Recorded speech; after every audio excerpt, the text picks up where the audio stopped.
कहते हैं तंत्र। तंत्र शब्द ने आज की दुनिया में एक पूरी तरह विकृत अर्थ ले लिया है।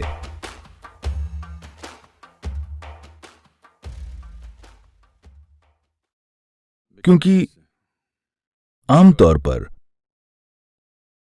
दुनिया ने, खासकर पश्चिमी दुनिया ने, कामुकता में इतना निवेश किया है कि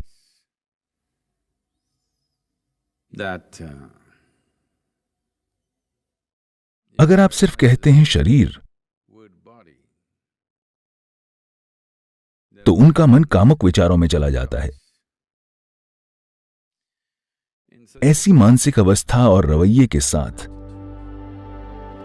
तंत्र की खोज न सिर्फ मूर्खतापूर्ण होगी, बल्कि वो व्यक्तिगत इंसानों के लिए खतरनाक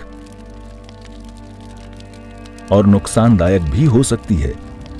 जब तक किसी के पास इस शरीर और इस मन को उस तरह इस्तेमाल करने की क्षमता न हो जैसे आप किसी दूसरे गैजेट या मशीन या उपकरण का इस्तेमाल करते हैं, तब तक तंत्र में आगे जाना ठीक नहीं है। We need to understand this. The word tantra essentially means technology or method. हमें यह समझना होगा, मूल रूप से तंत्र शब्द का अर्थ होता है तकनीक या एक तरीका।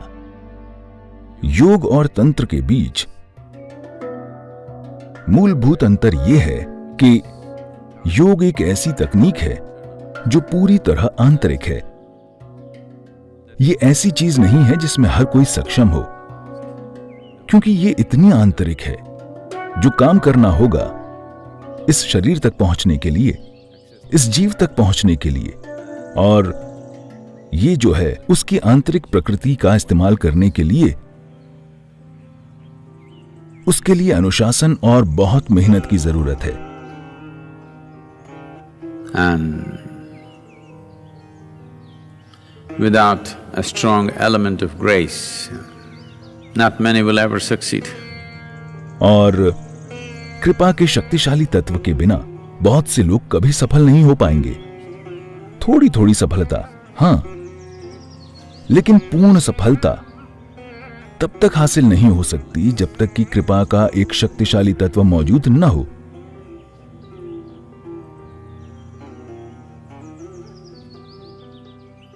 Tantra is another matter. तंत्र दूसरा मामला है। इसकी प्रकृति प्रक्रिया से अधिक जुड़ी है। अगर आप प्रक्रिया को ठीक से सीखते हैं तो ये आपको कामयाब बना सकता है। ये आज के भौतिक विज्ञान की तरह ज्यादा है, जिसमें दुनिया के कई पदार्थ शामिल होते हैं। आपके शरीर की बाहरी प्रकृति शामिल होती है, आपके मन का कल्पनाशील हिस्सा शामिल होता है, और एक शक्तिशाली भावनात्मक आयाम भी शामिल होता है। योग में ये सारी चीजें नहीं होती। योग में किसी प्रयोगशाला जैसी सफाई होती है। तंत्र में ऐसी सफाई नहीं होती, लेकिन सरल शब्दों में कहें तो ये लोगों के लिए ज्यादा अनुकूल है।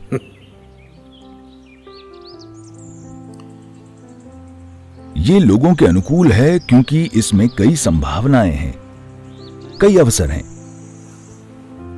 ये घोर अनुशासन नहीं है। बस उन्हीं चीजों का इस्तेमाल करना सीखना जो आप रोजमर्रा के जीवन में करते हैं, उन्हीं चीजों का इस्तेमाल अलग तरह से करना, जिसे आमतौर पर उलझाने वाला माना जाता है,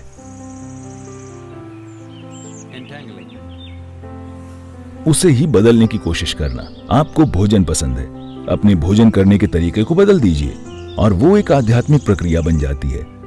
आप देखेंगे कि बहुत सारे तांत्रिक गुरु बहुत मोटे हैं। योगी हमेशा फिट और ठीक होते हैं क्योंकि वे उतना ही खाते हैं जितना उन्हें खाना होता है, उससे ज्यादा नहीं। तांत्रिक गुरु मोटे होते हैं क्योंकि वे इन चीजों की परवाह नहीं करते। तो वही जीवन प्रक्रियाएं, जिन्हें संसार या चक्रीय माना जाता है, उस चक्र पर इस तरह सवार होना सीखना कि वो मुक्तिदायक बन जाए।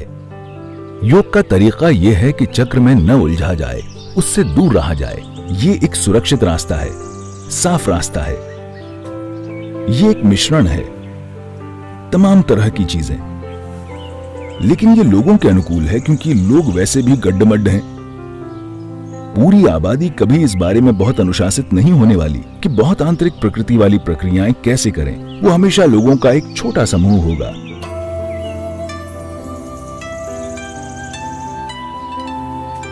गौतम ने भले ही ये माना होगा कि वे पूरी दुनिया को भिक्षु बना देंगे।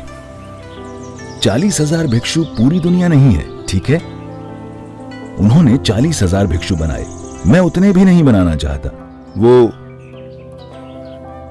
वो रास्ता उन लोगों के लिए है जिनके अंदर एक तरह का संस्कार है, जिनके अंदर एक तरह का कार्मिक बैकग्राउंड है।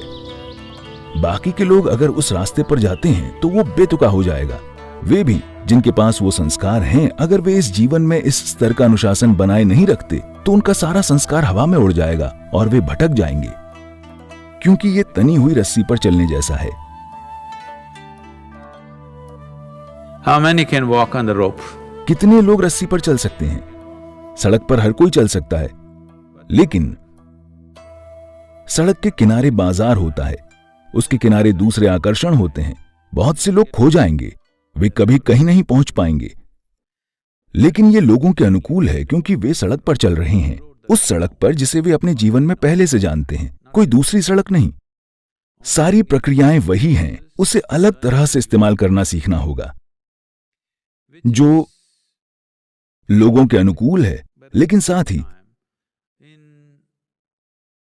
लंबे समय में वो कहीं ज्यादा जटिल हो जाता है, क्योंकि वहां तक पहुंचने से पहले खो जाना, रास्ता पाना, खो जाना, रास्ता पाना एक सामान्य बात हो जाती है। मैं आपको बताता हूं, मैं मैसूर में एक तांत्रिक को जानता था। मैं उनके बेटे को जानता था जो मुझसे थोड़ा बड़ा था, लेकिन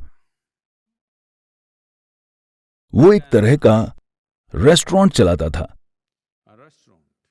रेस्टोरेंट का नाम था बग्स प्लेस, इसलिए नहीं क्योंकि वहां ढेर सारे बग्स यानी कीड़े थे। दरअसल उसका नाम भगत सिंह था और वो अपनी छोटी सी जगह को बग्स प्लेस कहता था। मैसूर के सभी मोटरसाइकिल सवार वहीं मिलना चाहते हैं,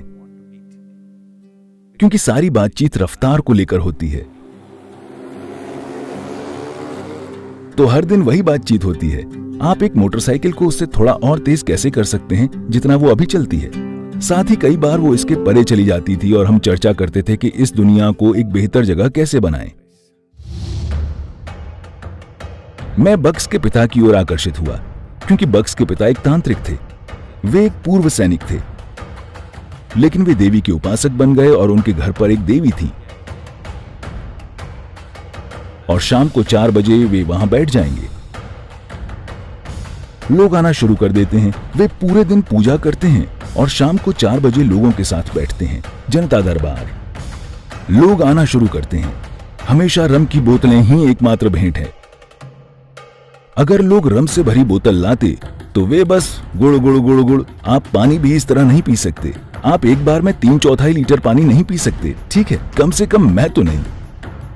वे रम की पूरी बोतल पी जाते हैं और ढम उसे रख देते हैं। आधे घंटे बाद एक और आदमी एक और रम की बोतल लेकर आता है। डर, वे भी पी जाएंगे और उसे रख देंगे। वे देवी के लिए बस थोड़ा सा छिड़क देंगे। देवी बूंदें पीती है, वे पूरा पी जाएंगे। एक ही शाम में वे 3 से 4 बोतल रम पी लेंगे और वहां बैठकर लोगों से सामान्य तरीके से बात करेंगे और उन्हें तमाम समाधान बताएंगे। वे भविष्यवाणियां करते हैं और चीजें देखते हैं और ये सब। लोग काफी भक्ति के साथ उनके पास आते थे। तो हमारे बग्स ने भी अपने पिता का रास्ता अपनाया। सारा नहीं, बस शराब का। और वो 37 की उम्र में मर गया। उसके पिता 70-75 के बाद मरे। वो 37 में ही मर गया, क्योंकि वो तंत्र का सिर्फ एक हिस्सा करता था, रम। बाकी का तंत्र कभी उसके पास नहीं आया। उसने सिर्फ रम का अभ्यास किया और 37 की उम्र में मर गया। उसने उतनी रम नहीं पी जितनी उसके पिता पीते थे।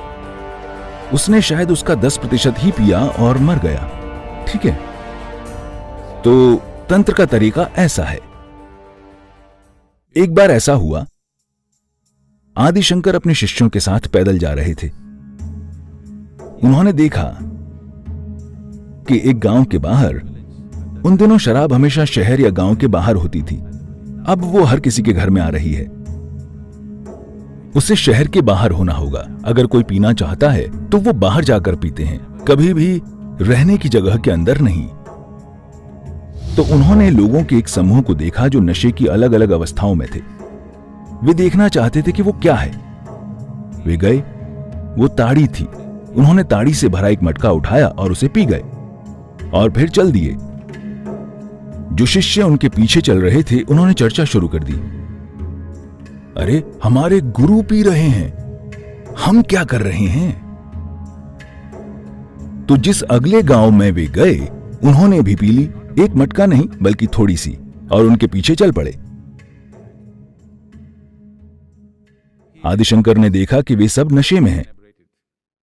उन्होंने थोड़ी देर इंतजार किया। जब वे एक दूसरे शहर पहुंचे तो वे शहर के अंदर गए और लोहार के कारखाने पर पहुंचे। वहां पिघला हुआ लोहा रखा था। उन्होंने उसे पिया और चलना जारी रखा। शिष्यों को संदेश मिल गया, उन्होंने ये ड्रिंक नहीं आजमाई।